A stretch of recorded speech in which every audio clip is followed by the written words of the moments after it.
नमस्कार बच्चों, आशा है कि सभी अच्छे होंगे। पिछले विषय में आपने मानव उत्सर्जन प्रणाली की संरचना और कार्य के बारे में सीखा। आप जानते हैं कि चयापचय गतिविधियों के दौरान कई अपशिष्ट उत्पादन उत्पन्न होते हैं। इन अपशिष्टों को रक्त द्वारा गुर्दे तक पहुंचाए जाते हैं और वहां छाना जाता है। फिर अपशिष्ट को मूत्र के रूप में हटा दिया जाता है। वृक्काणु को गुर्दे की संरचनात्मक और कार्यात्मक इकाई माना जाता है। मैं हूँ बिंदु। आज कक्षा 10वीं के पाठ जीव विज्ञान की जीवन प्रक्रियाएं पाठ से मूत्र निर्माण के तंत्र विषय की व्याख्या करूंगी। सीखने के परिणाम। इस विषय का अध्ययन करने के बाद आप निम्नलिखित के बारे में जानेंगे। मूत्र निर्माण की क्रियाविधि, मूत्र की संरचना, अपोहन, गुर्दा प्रत्यारोपण, उत्सर्जन के अन्य मार्ग। मुख्य शब्द: ग्लोमेरुलर निस्पंदन, अभिवाही धमनी,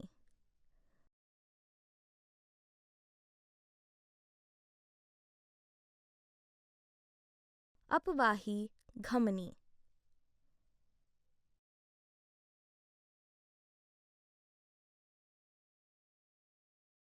समस्था घुमावदार नालिका या पीसीटी,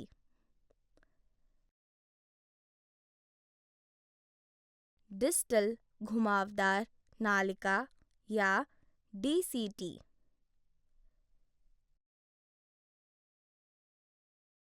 हेनले का लूप,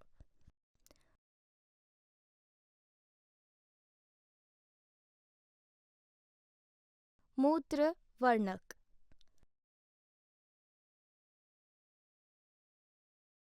अंतिम चरण में गुर्दे की बीमारी, रक्त में मूत्र,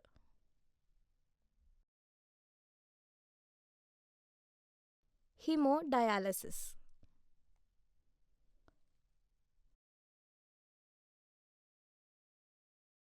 चयापचय गतिविधियां नाइट्रोजन युक्त अपशिष्ट उत्पन्न करती हैं, जिन्हें लवण, अतिरिक्त पानी और कई अन्य पदार्थों के साथ हटाने की आवश्यकता होती है। उत्सर्जन शरीर से अपशिष्ट या अनुपयोगी उत्पादनों को अलग करने और हटाने में शामिल एक जैविक प्रक्रिया है। लैटिन में एक्स का अर्थ है बाहर और क्रेनेरे का अर्थ है बदलाव। आइए इस अवधारणा मानचित्र में मूत्र निर्माण की प्रक्रिया देखें।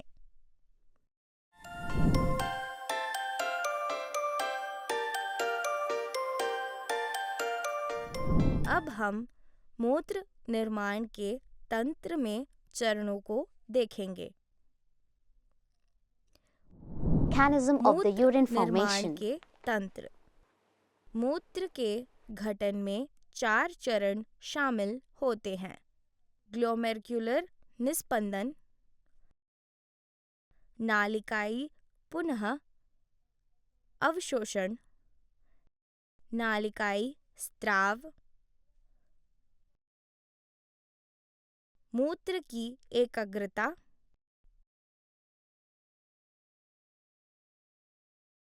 Glomerular निस्पंदन। filtration. इस In चरण this में step, रक्त the blood flows गुर्दा की from the renal धमनी से artery to the glomerulus glomerulus तक through the अभिवाही afferent arteriole. धमनी के माध्यम से बहता है। Tubular नालिकाई reabsorption. अवशोषण।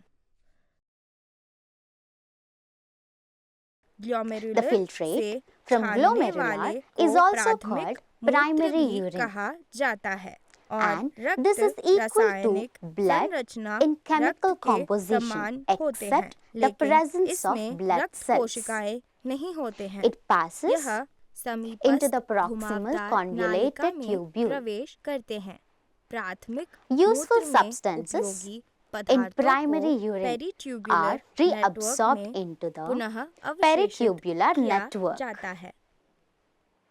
नालिकाई स्त्रव निकटस्थ लूप नालिका क्षेत्र में पुनः अवशेषण के बाद मूत्र हैनली लूप के माध्यम से डीसीटी में जाता है। यहाँ कुछ अन्य अपशिष्ट जैसे कि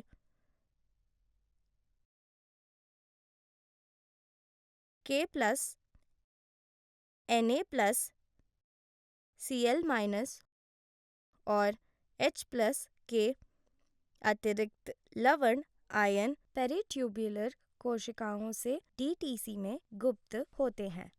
यहाँ ज़्यादातर पेरिट्यूबुलर कोशिकाओं से घिरी डिस्टल घुमावदार नालिका में होता है।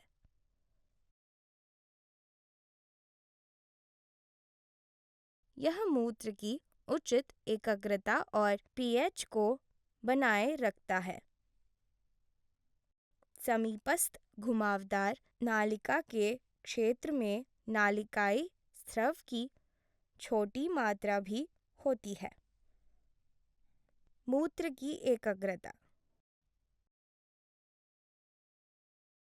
नेफ्रिक छानने की लगभग 75% जल सामग्री समीपस्थ घुमावदार नालिका के क्षेत्र में पुनः अवस्थित हो जाता है। हैनली के लूप के क्षेत्र में परासरण के माध्यम से केवल 10% पानी छानने से बाहर निकलता है।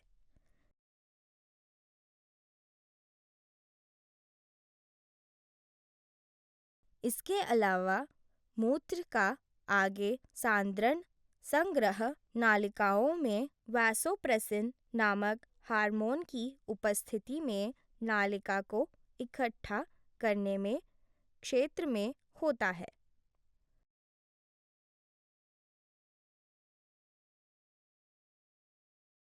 हार्मोन केवल तभी स्त्रवित होता है जब सांद्रित मूत्र विसर्जन किया जाना होता है।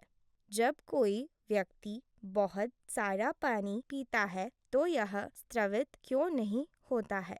वैसोप्रेसिन हार्मोन की अनुपस्थिति में तनु मूत्र विसर्जित होता है।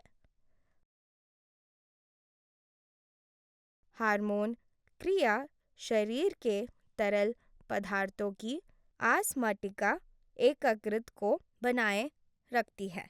वैसोप्रेसिन की कमी से अत्यधिक बार बार तनु मूत्र विसर्जन होता है, जिसे डायबिटीज इंसिपिडियस कहा जाता है।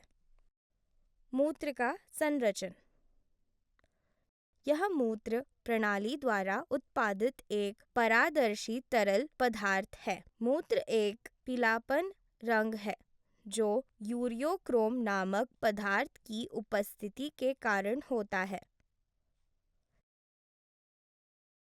सामान्य मूत्र की संरचना कई कारकों के आधार पर काफी भिन्न होते हैं। उदाहरण के लिए प्रोटीन युक्त आहार लेने से मूत्र में यूरिया की अच्छी मात्रा का निर्माण होगा। ऐसे इसलिए होता है क्योंकि प्रोटीन लिवर में यूरिया में विमोनीकरण हो जाता है। आहार भरी मात्रा में करने के बाद सामान्य व्यक्ति में भी शक्कर दिखाई देता है। यदि अन्य स्थितियां स्थिर है तो तरल पदार्थ या पानी युक्त भोजन का अधिक सेवन रक्त में पानी की मात्रा को बढ़ाते हैं, इसलिए अधिक मूत्र उत्सर्जित होता है। मूत्र में 96% पानी 2.5% कार्बनिक पदार्थ जैसे यूरिया, यूरिक अम्ल, क्रियाटिनिन, पानी में घुलनशील विटामिन,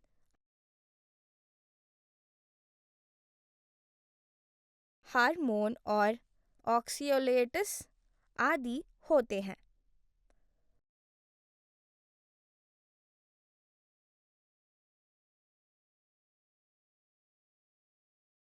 मूत्र में 1.5% कार्बनिक विलेयम जैसे सोडियम क्लोराइड, फॉस्फेट,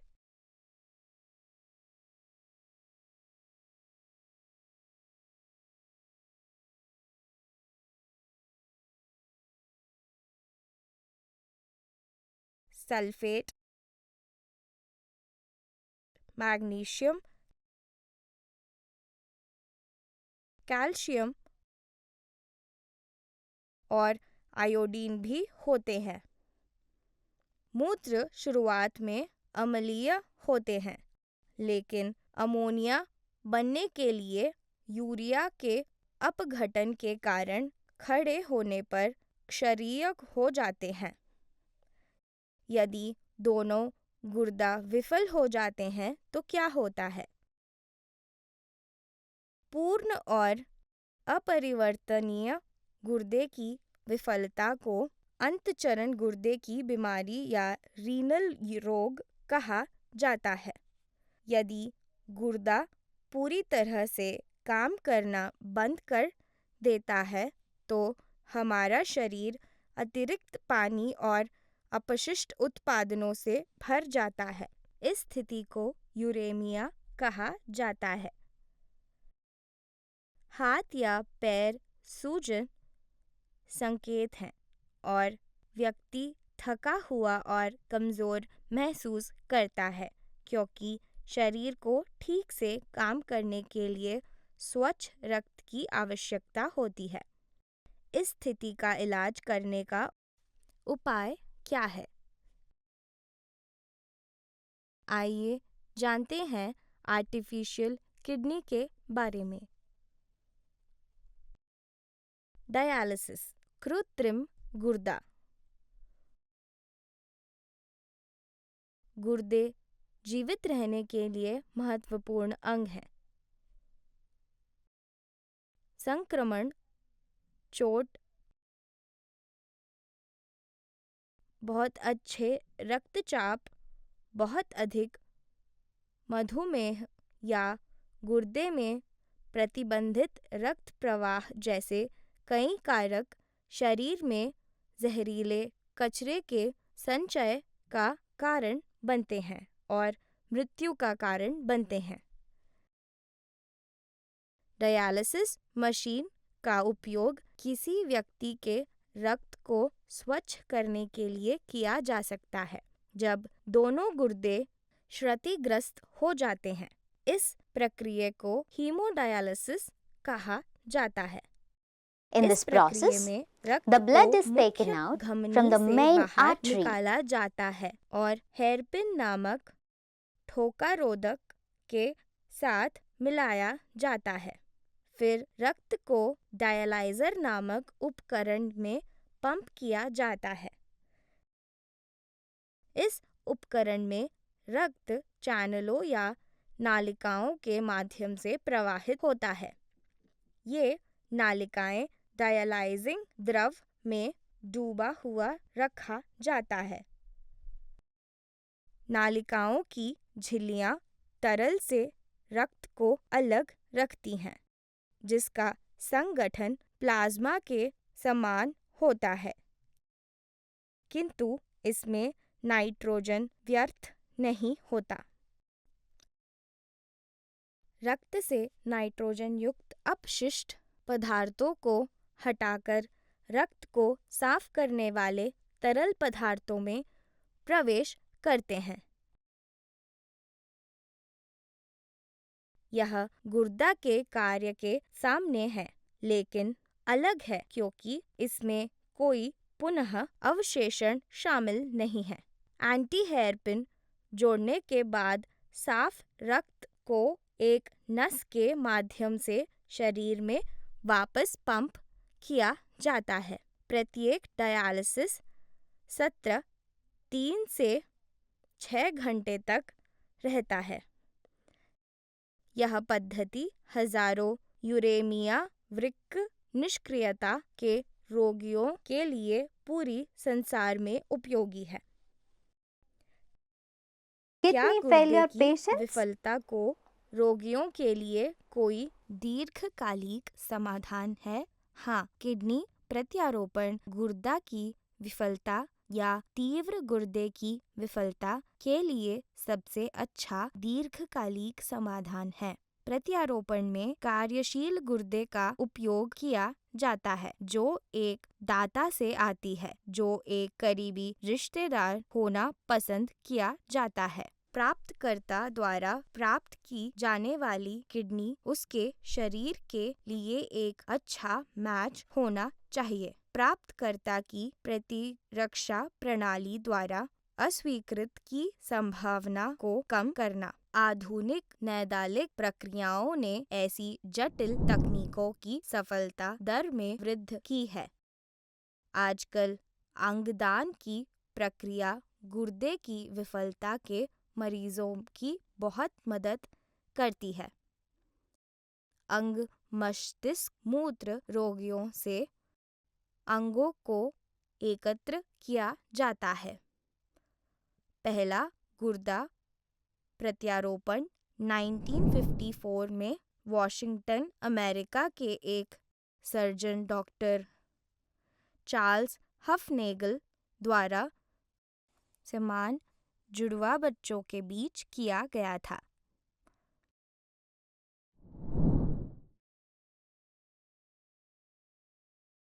भारत में पहला गुर्दा प्रत्यारोपण 1 दिसंबर 1971 को Christian medical college Vellore, Tamil Nadu में किया गया था।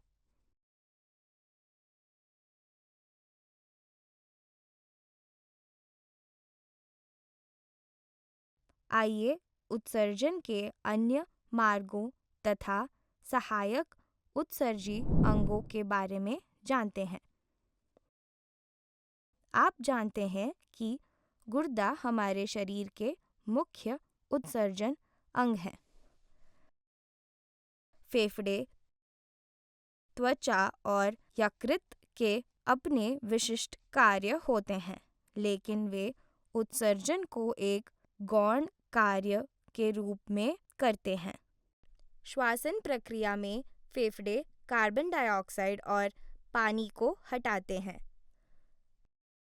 त्वचा में बड़ी संख्या में पसीनों की ग्रंथियां होती हैं, जिनमें रक्त कोशिकाओं की समृद्ध आपूर्ति होती है, जो पसीना और कुछ चयापचय अपशिष्ट निकालती है। त्वचा बहुत सारे पानी और थोड़ी मात्रा में लवण निकालती है और एक उत्सर्जन अंग के रूप में कार्य करती है। त्वचा में वसमय ग्रंथियां मोम, स्टेरॉल्स, हाइड्रोकार्बन्स और फैटी एसिड्स युक्त सीबम को खत्म करती हैं।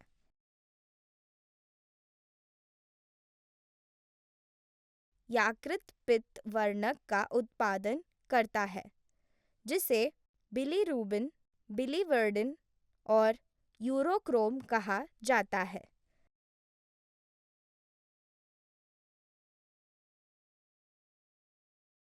ये मूत्र आरबीसी के हीमोग्लोबिन के चयापचय अपशिष्ट है। यूरोक्रोम को मूत्र के माध्यम से निकाला जाता है। बिलीवर्डिन और बिलीरुबिन पित्त के माध्यम से कोलेस्ट्रॉल और स्टेरॉयड हार्मोन, अतिरिक्त दवाएं, विटामिन और क्षारीय लवण के डेरिवेटिव के साथ उत्सर्जित होते हैं।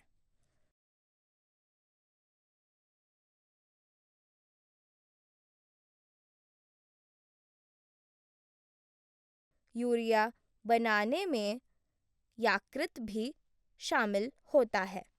कैल्शियम, मैग्नीशियम और लोहे के अतिरिक्त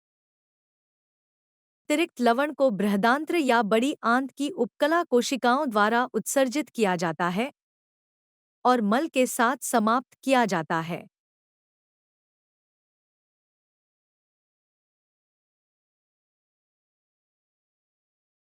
लार और आंसू के माध्यम से नाइट्रोजन कचरे की एक छोटी संख्या को भी समाप्त कर दिया जाता है। याद रखने योग्य बातें। मूत्र के गठन में 4 चरणों में होता है। ग्लोमेक्युलर निस्पंदन, नलिकीय पुनः अवशेषण, नलिकीय स्त्राव और मूत्र की एकाग्रता।